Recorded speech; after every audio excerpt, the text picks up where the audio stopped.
Muchas gracias a todos por vuestra asistencia en esta charla de hoy dedicada a Marquillo, a la figura que acompaña a Jesús Nazareno en nuestra hermandad.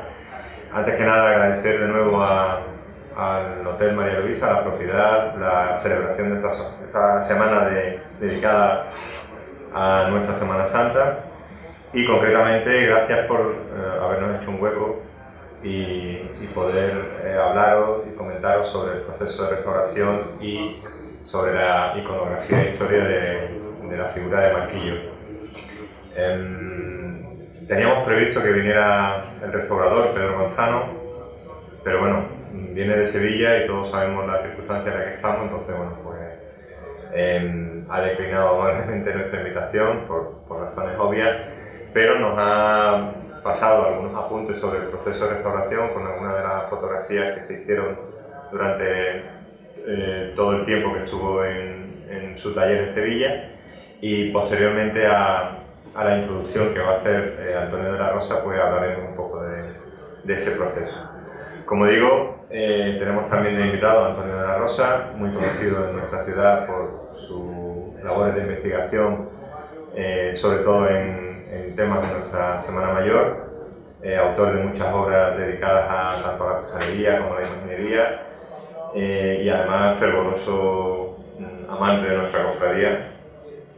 Tiene varios trabajos dedicados a nosotros, y concretamente uno dedicado a la figura de Marquillo, que va a ser lo que hoy nos va a exponer y de lo que nos va a hablar hoy. Por mi parte nada más, le voy a ceder la palabra a él. Hablaremos de toda la historia de esta imagen, y posteriormente, cuando él acabe, haremos unos pequeños apuntes sobre, como he comentado, sobre el proceso de restauración de Pedro Manzano. Muchas gracias.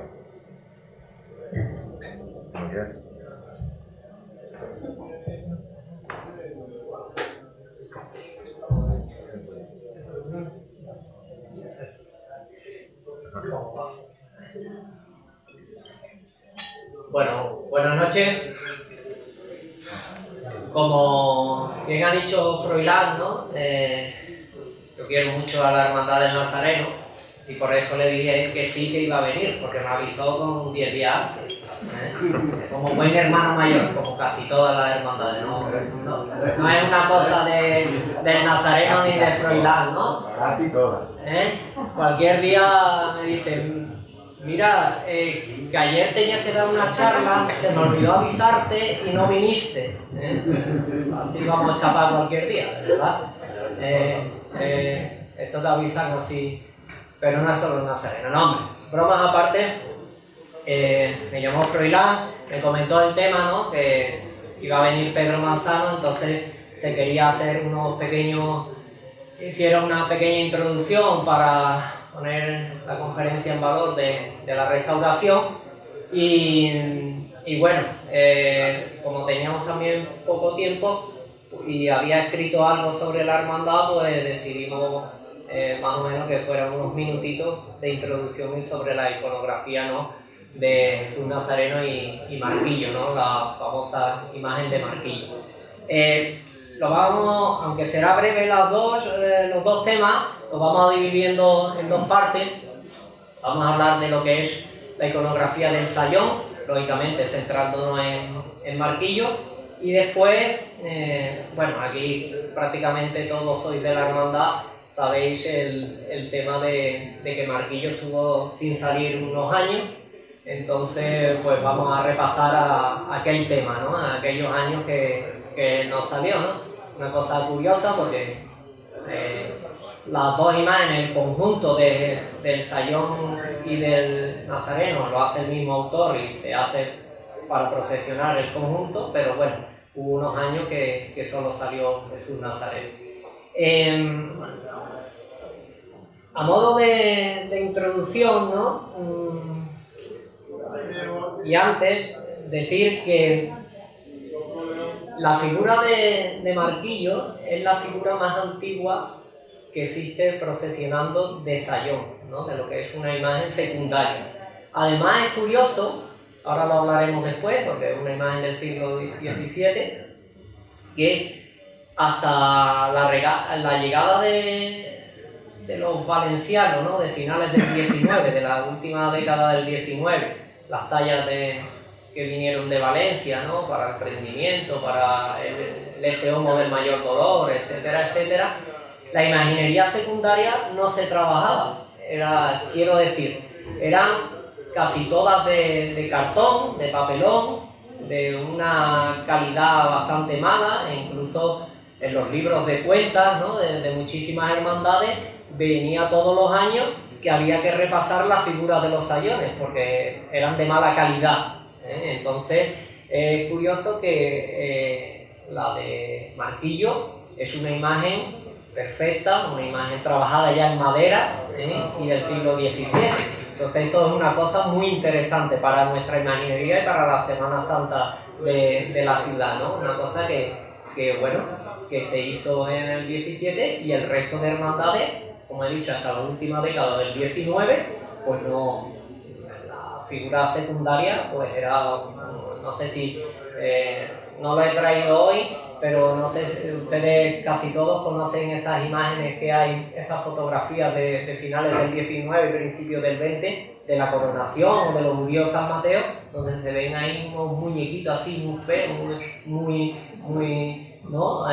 Tipo palo, ¿no? Sin ninguna movilidad, sin ningún movimiento, ¿no? Que nada tiene que ver con la figura de Marquillo. Empezando la iconografía, ¿no? Lo hemos dicho, tenemos que basarnos en que la devoción a Jesús Nazareno es una devoción muy popular, ¿no? Si ustedes van a cualquier pueblo, a cualquier ciudad, pero en especial pueblo que hay menos hermandades, siempre hay una hermandad de la Veracruz y una hermandad del Nazareno. Siempre son las dos devociones, ¿no? Que hay en cualquier ciudad o en cualquier pueblo. La devoción del Nazareno, o si ya nos centramos a las caídas del Nazareno, fue muy difundida a finales del siglo XV, en especial en Alemania y Países Bajos. Y ahí, Alemania y Países Bajos, vamos durante toda la charla a hablar de esos dos sitios, ¿no? Porque nos van a referir a esta devoción. Curioso también que en los evangelios no se habla de este personaje, solo aparece Simón de Cirene, que como ustedes saben fue el que ayudó a Jesús a llevar la cruz. Pero en el siglo XV ya existen pinturas donde se representa un sayón tirando del Nazareno, es decir, que ya bastante temprano. Lógicamente, como he dicho, esto merecería un estudio amplio. Podríamos dar una conferencia de más de 1 hora sobre este tema, ¿no? Pero no es lo de hoy. Aquí en nuestra ciudad vemos la peculiar figura del Marquillo, ¿no? Y en especial llama la atención su vestimenta. Su vestimenta que muchos lo atribuyen a los tercios de Flandes, ¿no? Y volvemos, y ya lo que acabo de decir de Alemania y de lo que son los Países Bajos, pues vamos a empezar, ¿no? Eso nos resulta, ¿no? Si estudiamos o vemos cómo eran aquellos soldados del tercio de Flandes, se dan similitud a cómo vestía o cómo viste Marquillo, ¿no? Después pondremos algunos ejemplos. Pero nos vamos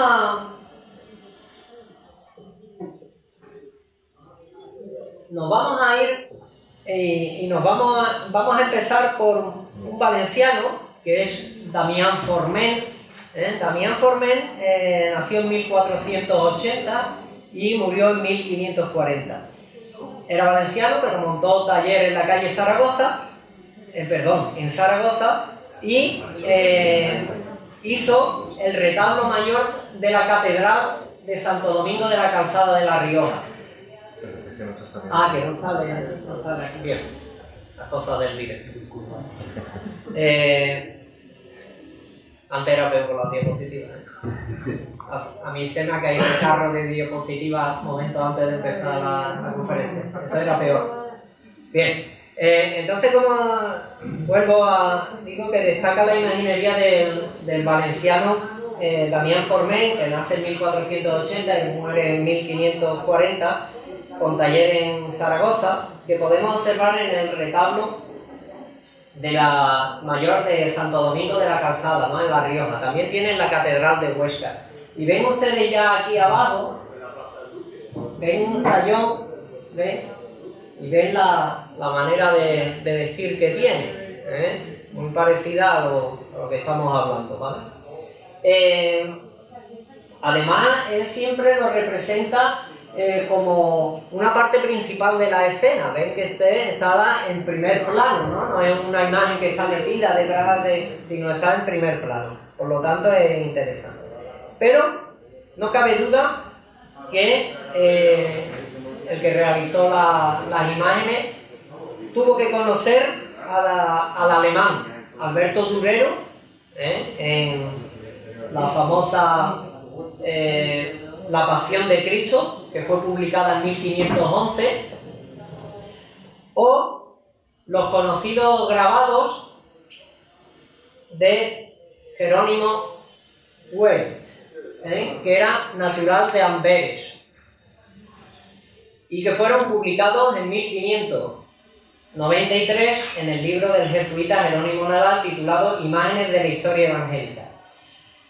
Numerosos imagineros conocieron estas estampas o grabados, por lo que se basaron para representar en este momento de la Pasión. Como ustedes saben, el invento de la imprenta en 1440 por el alemán Gutenberg hizo que se expandiera todo el tema de estos libros y de estos grabados.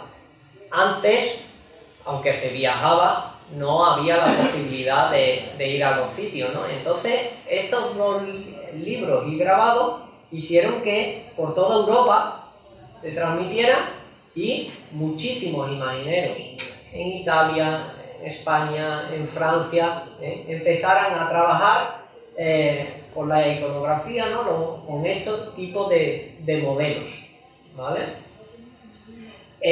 Si damos un gran salto geográfico y ya aterrizamos en nuestra querida Andalucía, vamos a destacar, por ejemplo, dos de Sevilla.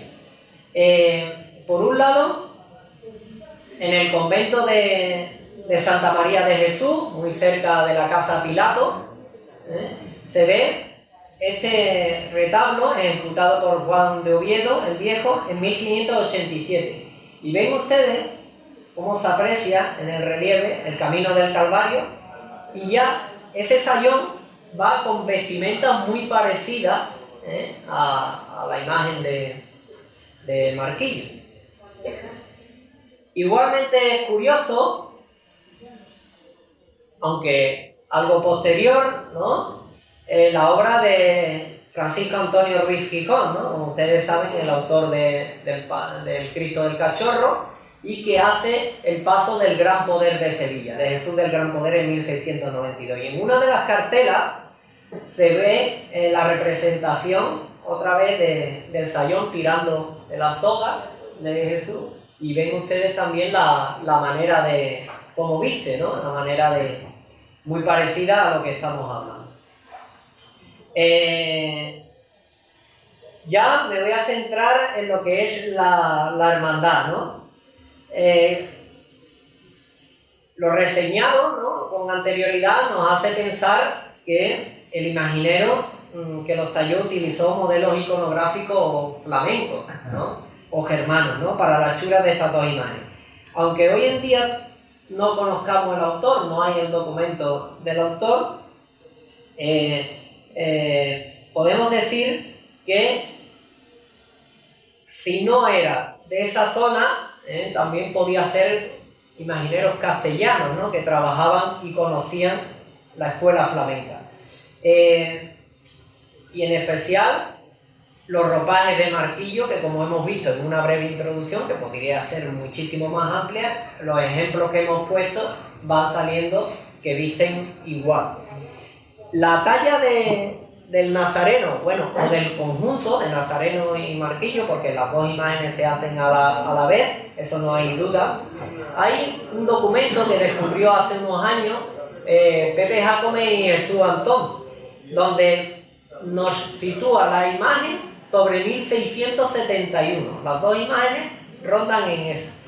En ese documento decía, ¿no? Hay una declaración prestada en 1671 por el hermano mayor Bartolomé de Flores Parrado, el mayordomo Fernando de Quijada, el jurado Juan de Torres y el escribano de Cabildo Juan López de la Santa como hermanos de la cofradía, y en nombre de la misma afirma, y leo textualmente, que por cuanto la dicha cofradía tiene dos hechuras del Santo Cristo de Jesús Nazareno, nos está diciendo que tiene dos, y la una, que es la antigua, no está con la decencia que le debe por no tener en su capilla parte cómoda donde ponerla, y nos ha sido pedida por parte del licenciado Juan Bautista Martínez Vergado, presbítero, cura de la Iglesia Señor San Salvador de esta ciudad, y de Isabel de Velasco Tordesillas, que están presentes administradores del recogimiento de mujeres de la advocación de Jesús Nazareno, cita en la ciudad, en la calle Gaitán. De ella les demos a dicha hechura para colocarla y tenerla en depósito en la iglesia de dicho recogimiento. ¿Qué nos dice el documento? Que la hermandad tiene en 1671 dos imágenes, que una, la más antigua, pone no está en decencia, es decir, no estarían en un perfecto estado, que por eso no está en la iglesia y no en el sitio, y que el recogimiento de mujeres, que estaba en la calle Gaitán, que es la que hace esquina con el Mamelón, que ahora es una casa de juegos, ha sido antes un restaurante italiano también, ¿no? Fue hace unos años, ahí le piden y se cede la imagen. Es decir, que si nos imaginamos, ¿no?, que tendría pocos años este grupo escultórico tenía pocos años, y lo que hace ya la hermandad, como tiene pues cedió la imagen. A continuación voy a tratar de 5 representaciones artísticas que no cabe duda que los autores se inspiraron en el grupo de la hermandad, cuya iconografía deriva de modelos medievales. Aquí vemos una foto magnífica que tenemos. Después, al finalizar, vamos a poner, bueno, ustedes de la hermandad lo conocen todas, pero son súper interesantes. Un apunte de lo que estamos hablando lo podemos ver en la calle Pedro Alonso número 8, que es un azulejo realizado en la conocida fábrica holandesa de Delft. Vemos otra vez, estamos hablando otra vez de Países Bajos, de Alemania, de Delft, ¿no? Y ven ustedes que la representación del sayón, sigue la línea de lo que es la imagen de la hermandad. Esta casa es muy interesante porque tiene 11 azulejos, ¿no?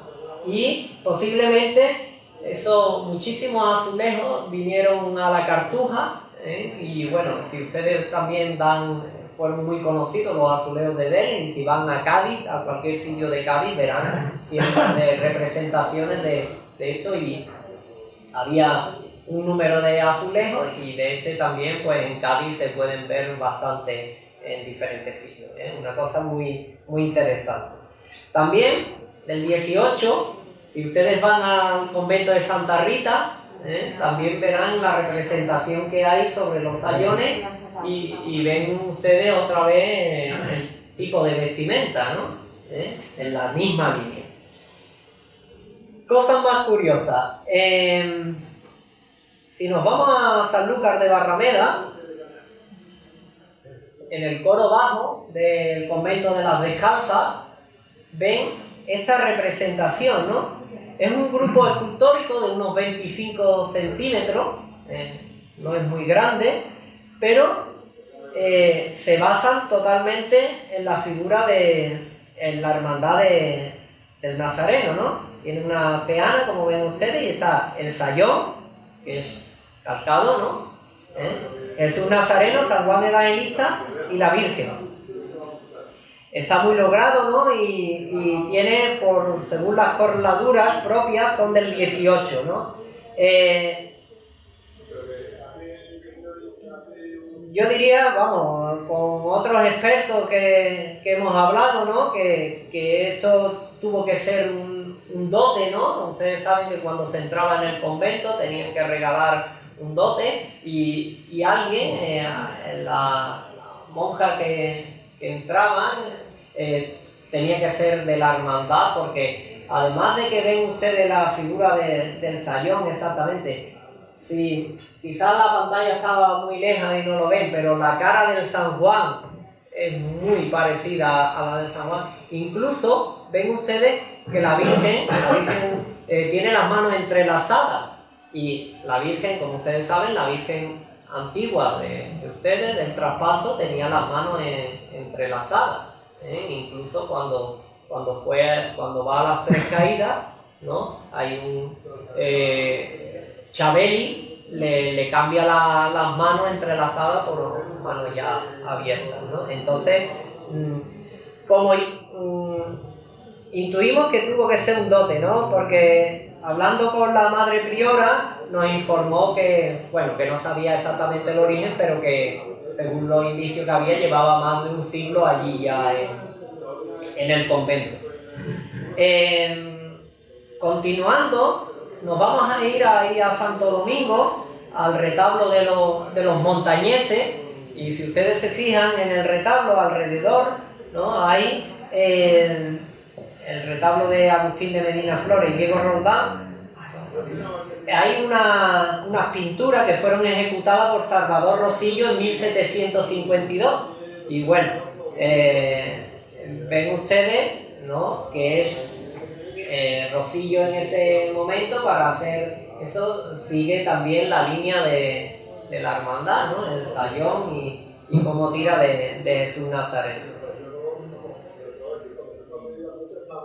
Siguiendo este análisis, nos vamos a ir a otro grupo escultórico que hay en nuestra ciudad del siglo XVIII, que está, este es un poco más grande que el de San Lucas, este mide 62 centímetros, un poco más alto, y lo encontramos, o estaba antes en la planta baja de la conocida Casa de la Patrona, en la Merced, la Basílica de la Merced. Y ven ustedes, pues igual, ¿no? Esta espléndida talla que tiene muchísimo parecido con el de la cofradía. Ya, por último, para terminar el tema de la iconografía, decir que en la cofradía hay 3 pequeños pasos y nos vamos a centrar en el más pequeño, que tenemos datos, los otros 2 son del siglo XX, y tenemos un dato que encontramos en el archivo, que fue regalado a la cofradía en 1882, y dice así: marzo 20 de 1882, he recogido un Jesús chiquito que estaba en poder del señor don José Romero Gil, propiedad de esta hermandad, menos los 2 cubillos de metal. Este Jesús tiene la potencia de plata, cruz de caoba con cantoneras de plata. Una representación muy curiosa, de unos 15 centímetros, ¿no? La túnica bordada, ¿no? Con su símbolo y la imagen de marquillo, ¿no? Y ya por último, de las muchísimas representaciones, pues nos dio la pista Pepe Guerra, porque lo restauró en los 90, y es la del hermano, el abogado Manuel González Gamero, ¿no? Que también tiene muchísimo parecido a, bueno, muchísimo, está basado en el grupo escultórico, ¿no? Como he dicho, podríamos estar hablando sobre la iconografía, ¿no? Pero yo creo que en esta breve introducción nos ha quedado claro, ¿no? De dónde viene la línea, ¿no? De los modelos flamencos y alemanes, ¿no? Y bueno, en una próxima conferencia, no me vaya a coger, ¿no? No, te lo diré con tiempo, 2 días antes. No, pero se podría hacer hablando sobre el tema del sayón desde el inicio, ¿no? Lo que hemos hecho en una introducción de varios minutos. Nos vamos a ir a la segunda parte, a un artículo que hicimos para el boletín de la hermandad, que se llamó 3 lustros sin marquillo, ¿no? Ahora hace 10 años, cuando se podía viajar, ¿verdad? Fuimos en verano a Valladolid y había una exposición que se llamaba Lo Sagrado Hecho Real, pintura y escultura 1600-1700.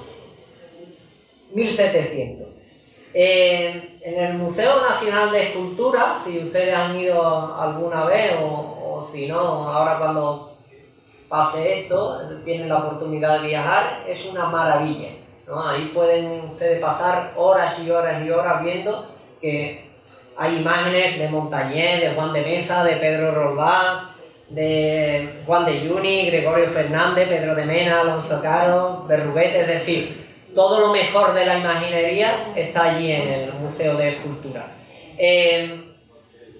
Hay una sala, ¿no?, que ellos la conocen como la Sala de los Pasos, y curiosamente se encuentra el paso de la elevación de la cruz, el paso de la crucifixión y el paso del camino del Calvario. Y vemos la crucifixión. Y este es el paso del camino del Calvario. A mí me llamó la atención la figura del sayón, ¿no?, que tira con la cuerda de Cristo. Y antiguamente se llamaba el Nazareno, Simón de Cirene, la Santa Mujer Verónica y 2 sayones. Uno con la trompeta anuncia el paso de su Nazareno y otro tira, ¿no?, con una soga anudado al cuello. Es esta imagen frontal, la imagen maravillosa. El paso fue contratado por Gregorio Fernández el 22 de noviembre de 1614 y costó 2.000 reales. Lamentablemente la imagen de su Nazareno no es la de Gregorio Fernández, se perdió en un incendio y fue sustituida por uno de Pedro de la Cuadra. ¿Ven ustedes el personaje del sayón, el aspecto, ¿no?, caricaturizado, ¿no? Muy típico de esta época, porque los imagineros en aquella época hacían la expresión de la fealdad, es una expresión moral de la maldad, es decir, mientras más feo, más mal, era lo que se representaba, ¿no? Bueno, y eso estamos hablando del siglo XVI y siglo XVII. Bueno, y por ejemplo, ustedes conocen el misterio de Chabel y de los judíos de San Mateo, ¿no? Ven ustedes los conocidos Visco y Verruga, ¿no? Entonces eso tiene además, cuando yo he dado alguna conferencia sobre Chabel y me he parado en esos 2 sayones, se trata, ¿no?, lo de la fealdad, la maldad, ¿no? Además siempre, ¿no?, el tema del Visco, ¿no?, y el tema del verruga, ¿no? Ustedes siempre saben que la representación de la verruga ha sido como malo, ¿no? Como malo, ¿no? Entonces, tienen una representación iconográfica en ese sentido. Ya me voy a centrar en lo que es Marquillo y lo que es la Hermandad de la Madrugada. Curiosamente, la imagen fue eliminada durante 3 lustros, ¿no? Se elimina no sabemos exactamente el motivo, o yo por lo menos no lo sé, y en la madrugada de 1928 la hermandad no salió por las inclemencias meteorológicas, ¿no?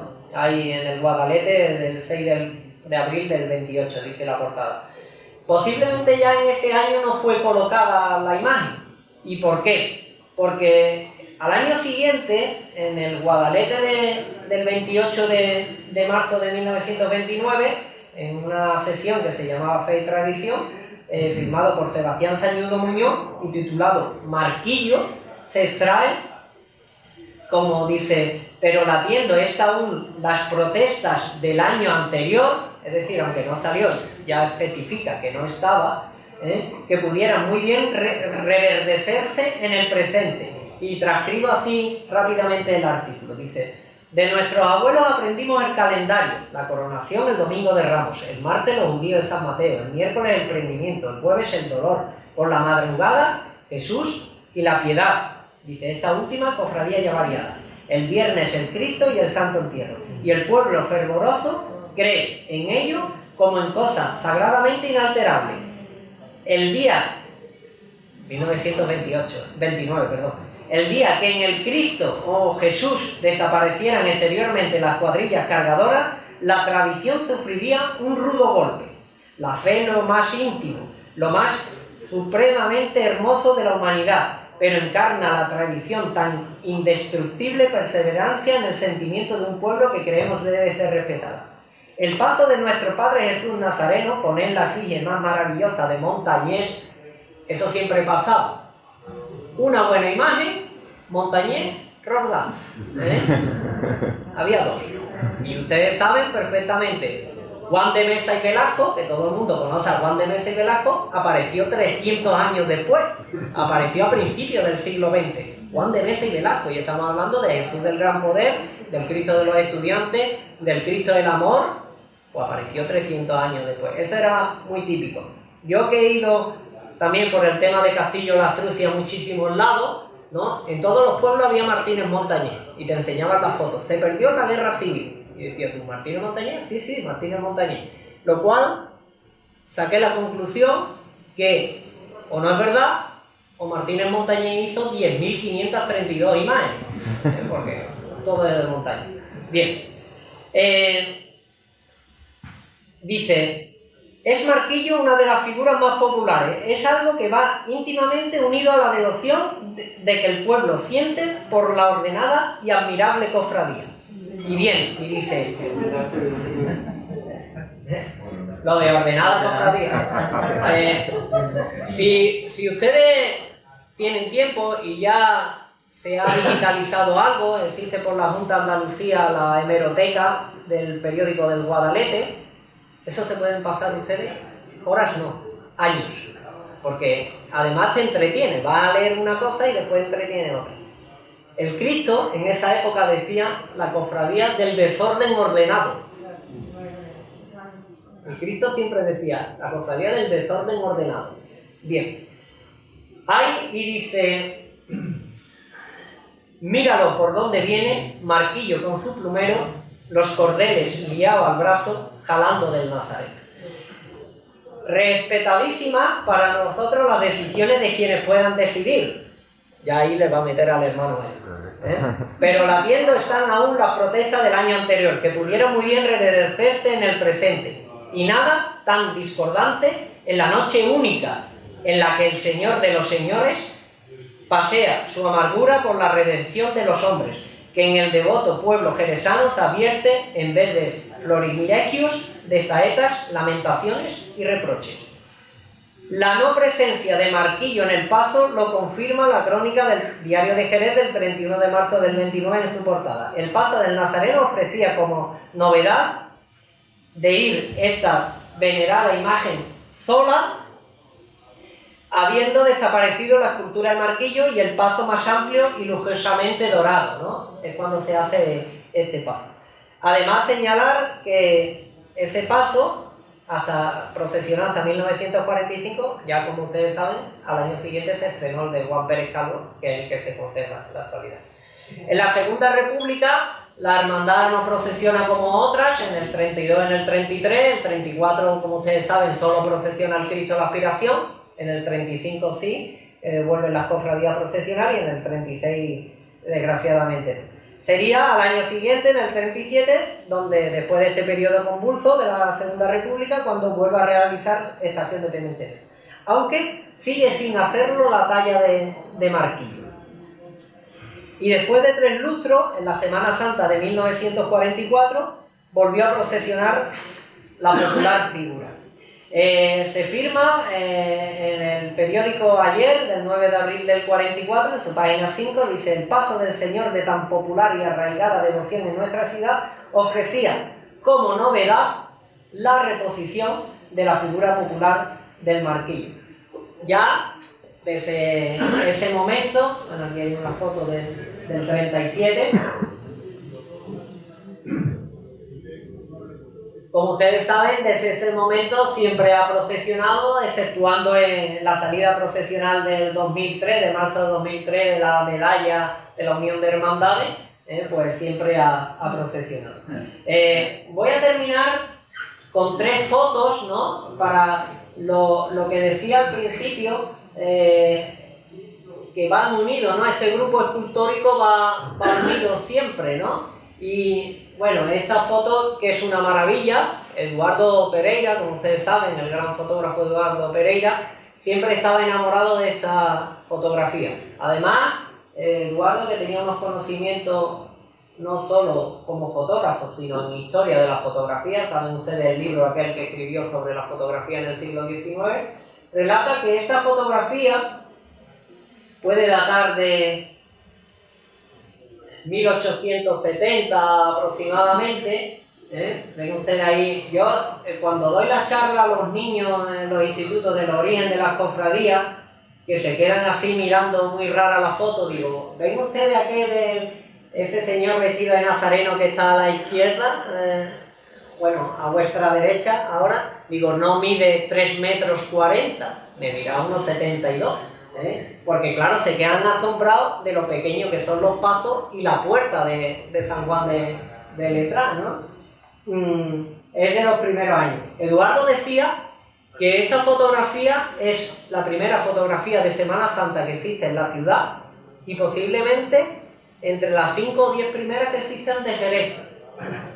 Es una fotografía, bueno, que ustedes la conservan allí y es de las más interesantes. Otra fotografía muy conocida por ustedes, pero que llama mucho la atención, es en el paso este pequeñito que teníais, antes del estreno este que hemos hablado del 29, donde se ve. Me acuerdo de un día, no sé si fue, hermano mayor Pepe Castaño, Jiménez, no sé, pusimos las 2 imágenes pegadas para se iba a montar el paso ese. Y creo que mide las 2 imágenes así, unos 50 y algo, unos 60, chula, es decir, sacamos más o menos cuánto medía ese paso, unos 60, no llegaba ni de lejos a los 2 metros. Y después, ya la última, bueno, esta imagen que también es maravillosa, ¿no? Y bueno, y así, con esta gran foto, pues nos deja claro, ¿no?, que un nazareno y Marquillo fueron concebidas para ir siempre juntos, ¿vale?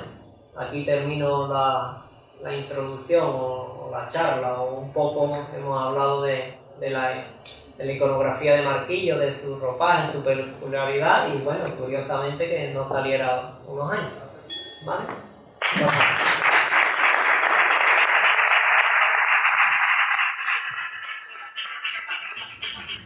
Yo he escuchado en la hermandad, yo no recuerdo haberlo visto, pero yo he escuchado que a Marquillo en su época, bueno, igual hay otras imágenes secundarias que están fuera de mucha calidad, que se les ha ido maltratando en las hermandades, que a Marquillo, no sé si para acentuar el tono burlesco de la imagen y tal, que se le daba con betún, que le oscurecía con la cara y los brazos con betún. No sé, los más viejos aquí de la hermandad. Betún se la ha dado a... Era para restaurarlo. El betún ha sido muy utilizado, además, en muchísimas hermandades. En muchísimas hermandades el betún era muy igual que el paño rojo y el alambre, ¿no?, que utilizado todo, el betún era eso. Y además hay muchísimas imágenes en las restauraciones que se han hecho en los últimos 20 o 30 años que le han quitado, porque hubo eso han visto ustedes tantas saetas en todos lados y en todos sitios, ¿no?, en todas las ciudades, en Sevilla también, de Cristo gitano, Cristo moreno, era debido al betún, ¿no? Lo hacían más... Y al campo marrón. Ahí está. Vale, pero eso sería un tema amplio. Lo de no salir al Marquillo fue porque un mayordomo, que era el título que tenía entonces el hermano mayor, que no estaba de acuerdo porque, como tú dices, además las imágenes son pequeñas, Marquillo delante de Jesús no deja ver a Jesús. Por eso que le está buscando la forma de poner un poco más alto a Jesús para que se vea desde delante y Jesús.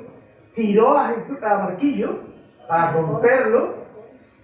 Bueno, para romperlo, lo que así lo tuvieron una serie de años sin restaurar ni nada. Y eso nos lo contaba don José María Picardo, que en el año 29 puede tener ya 9 o 10 años. Y no tenía más. Y él lo contaba y decía nombres y todo, con qué tal la historia. Es que, no, fíjate eso hoy en Facebook, ¿verdad? Lo hubiera entretenido, ¿verdad? Mira, yo me acuerdo, que yo me acuerdo mi padre falleció, ya tenía 100 y pico de años ahora, que decía siempre que el Marquillo tenía las botas verdes, que no sabía por qué las tenía negras. Cuando hace unos años, hasta que lo restauró Agustín Pina la primera vez, que le sacó el color de las botas, yo me di cuenta que eran verdes. Eran verdes. Pero que yo siempre pensé que eran de charro negro, charro brillante que estaban de las pinturas. Mi padre decía, yo la he visto verde, estas botas no son negras, eran verdes. Yo cuando sale ese tipo de debate siempre tengo una frase que digo, la religiosidad popular es un campo muy amplio, y ahí cabe todo ese tema. Bueno, yo después de esta presentación de Antonio ya sé que fuera de lugar, pero bueno, como he dicho al principio, bueno, aquí tendría que estar Pedro Manzano, no ha podido venir, ya sabemos todos el porqué, y entonces bueno, él muy amablemente nos ha cedido algunas de las fotos que se hicieron y voy a comentar un poco pues, algunas de las especificaciones que se hicieron desde un punto de vista de la restauración. Aproximadamente hace 3 años la hermandad se plantea restaurar Marquillo, aprovechando también un poco la inercia de que Pedro Manzano nos había restaurado a Jesús Nazareno, a San Juan y al Cristo de la Buena Muerte, y bueno, la eficiencia de Pedro y la calidad con lo que hacía y hace su trabajo pues nos impulsó un poco más también a restaurar a Marquillo, que tenía no tanto problemas estructurales como si tenía por ejemplo San Juan y Jesús Nazareno, pero sí problemas en la policromía y en la encarnadura y en alguna fisura de la madera que ahora vamos a ver. Bueno, Marquillo es una imagen prácticamente de talla natural, se puede considerar. Está dorada al agua con oro de ley y está policromada al óleo, ¿no? Las dimensiones pues son aproximadamente de 1,5 metros, 150 centímetros de altura, 40 centímetros de anchura y 98 centímetros de fondo. Presenta una morfología, como podéis ver en esta imagen y en esta otra, inclinada hacia adelante, con una curvatura en la espalda, apoyando la pierna izquierda que está adelantada, ¿vale? Y el brazo izquierdo que está flexionando, formando, aquí vemos un poco de la curvatura de la espalda que he comentado, en la flexión de la pierna izquierda sobre delante del cuerpo. Estas son imágenes ya después de restaurado. Pensábamos poner las imágenes al final, pero bueno, ya como está expuesto ahí, ya todo el mundo lo hemos visto. Me pareció una tontería poner estas imágenes al final. El brazo izquierdo, como digo, flexionado hacia la izquierda, y la mano derecha en posición junto con la mano izquierda, en posición de tirar, de jalar, ¿no? Como dice la saeta que nos canta de jalar de Jesús Nazareno, tirando de él, ¿no? El torso, o sea, lo que es la cabeza, está girada hacia la derecha, ¿ves? Con una leve inclinación hacia la derecha también, sobre el hombro. Actitud picaresca, como podemos ver, como las orejas muy grandes, la nariz muy grande, ese bigote tan característico. Es curioso, si habéis tenido ocasión de ver alguna imagen de Marquillo de hace, pues no sé, 20, 25 años, estaba, como decía Vicente, negro. Bueno, antes de la restauración de Agustín Pina, ya después quedó un poco menos bronceado. Esta es la peana donde va anclado. Esta peana se hizo nueva, después lo vamos a ver el sistema de sujeción nuevo que se le puso para que el anclaje al paso fuera mejor y el transporte de la imagen de un sitio a otro pues también se hiciera mejor.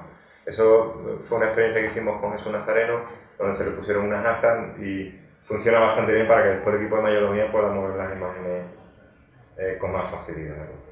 la ondulación del pelo que se le ve por debajo del casco. Entonces, las principales, digamos, intervenciones que se le hicieron, como he comentado al principio, eran sobre todo sobre la encarnadura y la doradura de la imagen. Se rellenaron todas las fisuras, se empezó por el casco. Aquí tenéis algunas imágenes de cómo estaba, ¿vale? Esta es la anterior, donde ya empezaron a ponerse el estuco para después sobredorarlo. La parte inferior del casco, que también estaba, tenía ahí una raja bastante grande que llegaba casi a la cara del marquillo. Y la parte de atrás, con parte de la coraza que después veremos un poquito mejor.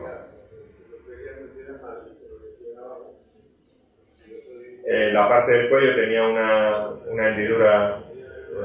Pedro ha puesto algunos testigos para que se vean en algunos momentos la separación de los trozos de madera en el ensamblaje, ¿no? Después veremos otro donde se ve que mete un cuchillo en la pierna, y sorprende bastante la abertura que tenían las piezas de madera, los trozos de la madera. Aquí igual, vemos en el lado derecho una hendidura en dos sentidos, que nos comentó Pedro que peligraba lo que era la parte frontal del rostro de la imagen. La mascarilla, exacto. Otra de las intervenciones que se le hicieron fueron a los dos hombros.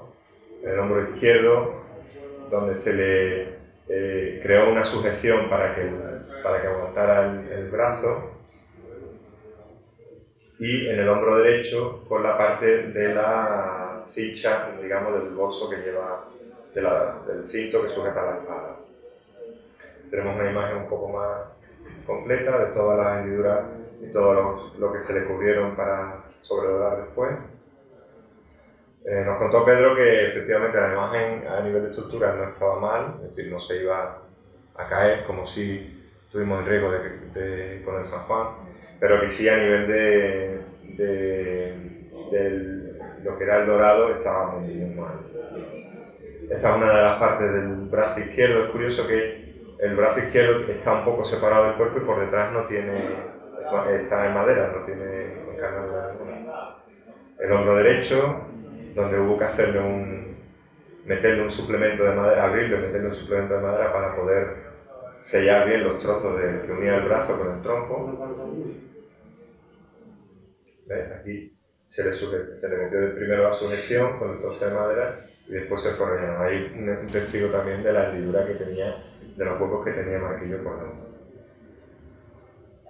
Parte del faldón, que también se ha reestructurado lo que es la parte de la madera y todo lo que es la pintura y encarnadura. Ahí también en la pierna derecha hubo que meterle un complemento de madera porque estaba muy abierto.